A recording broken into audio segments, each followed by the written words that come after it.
Olá pessoal, tudo bem? Professor Valcir aqui para mais um vídeo. Pessoal, hoje nós vamos trazer um vídeo aqui bastante interessante.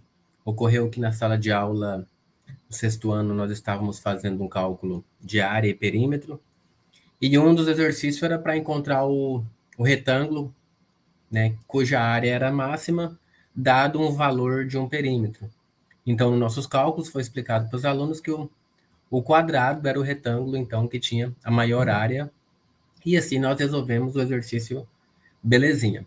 Mas aí teve um aluno que perguntou o seguinte, mas por que que o quadrado, né, é um retângulo cuja área é a maior possível? Né? Qual que é a prova? Qual que é a explicação? Então, assim, pelo menos até onde eu consegui, a explicação para essa questão não é uma explicação a nível de sexto ano, né, porque já envolve um pouco de função.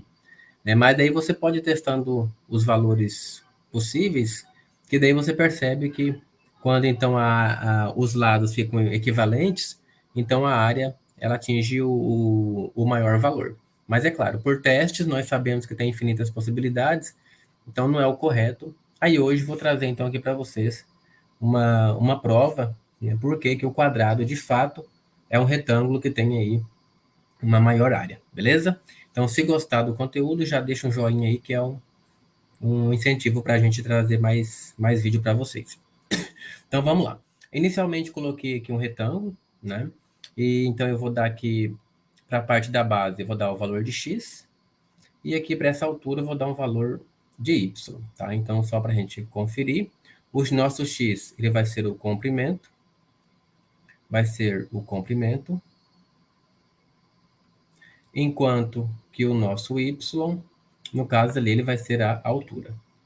Tá? Então, a nossa ideia é que no final dos nossos cálculos, nós chegamos que x é igual a y, né? Ou seja, o comprimento igual à altura, então aquele retângulo ele vira de fato um quadrado.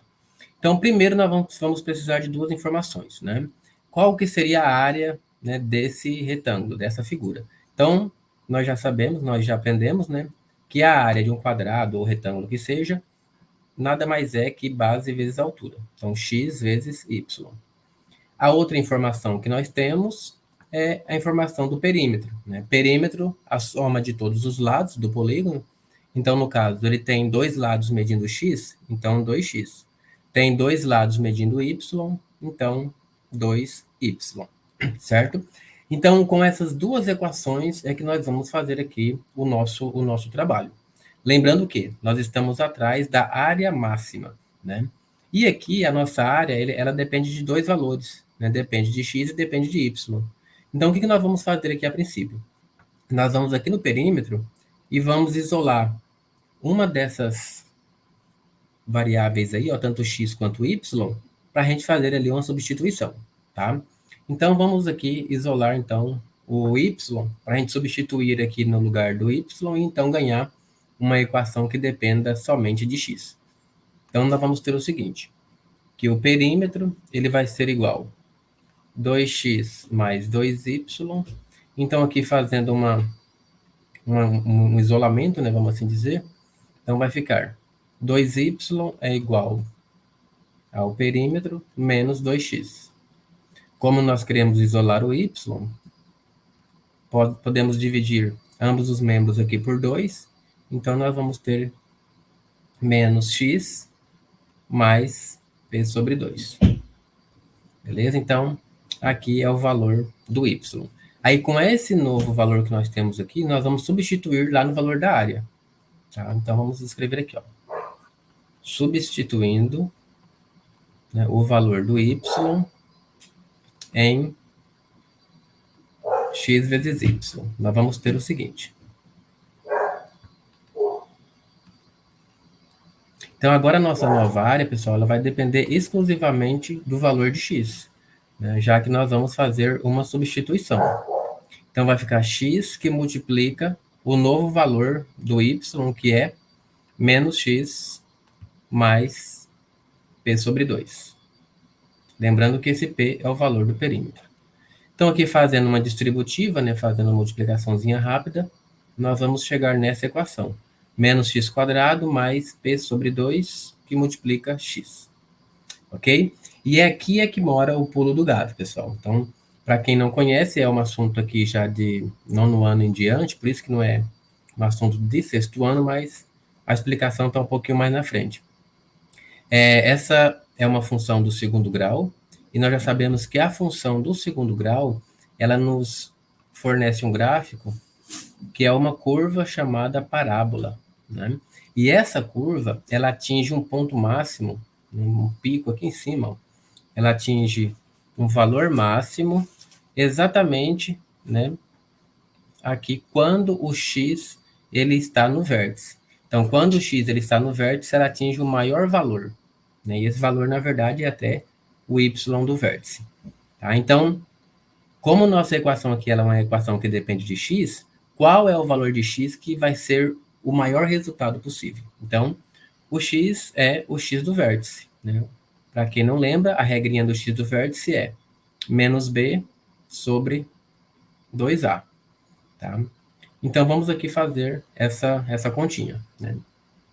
Então, fazendo aqui uma substituição, nós vamos ter que o x do vértice vai ser menos o valor do b. O nosso b é p sobre 2, então está aqui, dividido por 2 vezes o a. Né? O nosso a, aqui no caso, é menos 1. Né? E aqui é menos o valor do b, então nós temos um menos em cima e um menos embaixo. O resultado nós já sabemos que fica positivo.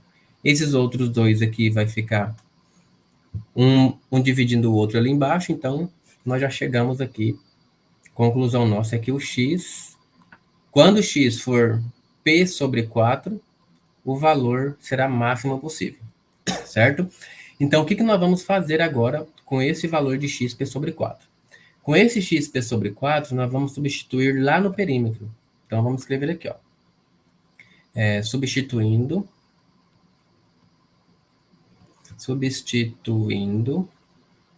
o valor de x, que é o valor máximo, né? O valor x, p sobre 4,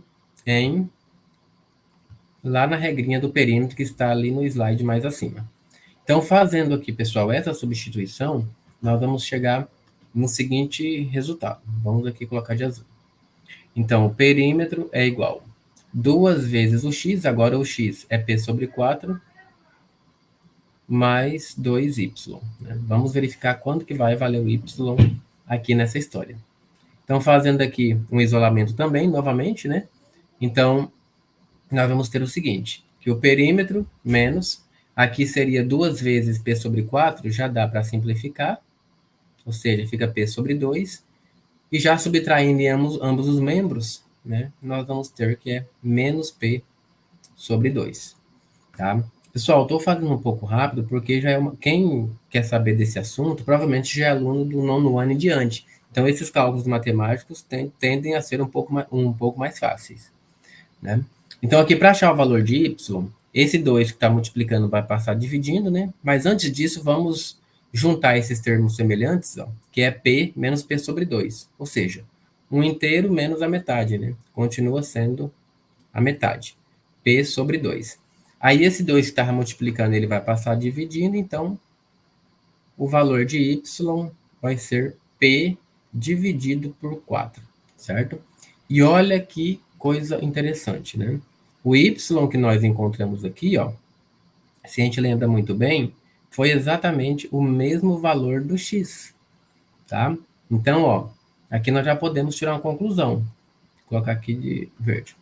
Ó, como x é igual a y, que é igual a p sobre 4, né? Então, nós sabemos o quê? Que a área máxima vai ocorrer quando o x for igual a y. Né? Esse perímetro dividido por 4 é porque o quadrado tem 4 lados, evidentemente, então você vai repartir ele em 4 partes iguais. Né? Então, em outras palavras, quando o x for igual a y, né, isto é, o comprimento igual à altura. Quando ocorre isso, né? Comprimento igual à altura. O comprimento igual à altura, pessoal, ocorre somente na figura, né, no retângulo especial que recebe o nome aí de quadrado. Então, quando o x for igual a y, né? Então, nós vamos ter aí, ó, quando x aqui, x e y, se esses dois valores forem iguais, então o retângulo, ele passa a ser, o nosso retângulo passa a ser aí um quadrado direitinho. Então, x, tirar aqui o quadrado, então x igual a x, ou y igual a y, certo? Então, por isso está provado que o quadrado é o retângulo de maior área, ok? Espero que tenham gostado dessa explicação, né? Precisava aí de um pré-requisito, mas está aí para vocês. Abraço e até o próximo vídeo.